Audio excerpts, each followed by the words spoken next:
इस क्वेश्चन में आपके सामने कुछ एटम मेंशन किया हुआ है, nitrogen, oxygen, fluorine, carbon, silicon, और बोला है इनको increasing order of electronegativity according arrange करना आपको।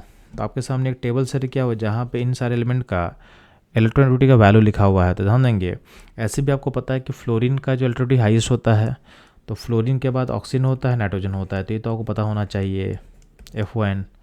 तो FON देखोगे तो FON आपके पास बस एक ही जगह पे दिया हुआ है ऑप्शन 1 में। तो अगर आपको वैल्यू नहीं भी याद है तो बस इतना याद है जो कि बेसिक होता है कि FON होता है, तो आपको याद होना चाहिए था। ठीक है। अगर बात करते हैं कार्बन एंड सिलिकॉन में, तो कार्बन सिलिकॉन में बेसिकली क्या है, कार्बन सिलिकॉन तो सेम ग्रुप का एलिमेंट है, तो डाउन ग्रुप में वैल्यू क्या होता है, डिक्रीज करता है। तो सिलिकॉन और कार्बन का हम बात करेंगे तो कार्बन का वैल्यू क्या होगा, ज़्यादा होगा, और उससे कम होगा सिलिकॉन का। तो बिना वैल्यूज के याद किए हुए भी हम आंसर को टिक कर सकते हैं। तो सबसे हाईएस्ट होगा F, फिर O, फिर N, फिर कार्बन, फिर सिलिकॉन, यानी आपका जो ऑप्शन 1 होगा करेक्ट होगा। और क्वेश्चन कहीं ट्रिकी होता, कुछ ऐसे एलिमेंट होते जिसको आपको याद नहीं है या जो ऑर्डर अरेंज नहीं कर पा रहे हो, तो आपके सामने वैल्यूज है उसको आप यूज कर सकते हो।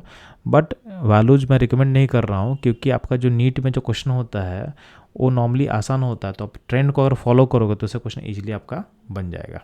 ठीक है। तो बच्चों ये था इस क्वेश्चन का करेक्ट आंसर एनालिसिस। मूव करता हूँ हम लोग नेक्स्ट क्वेश्चन पे।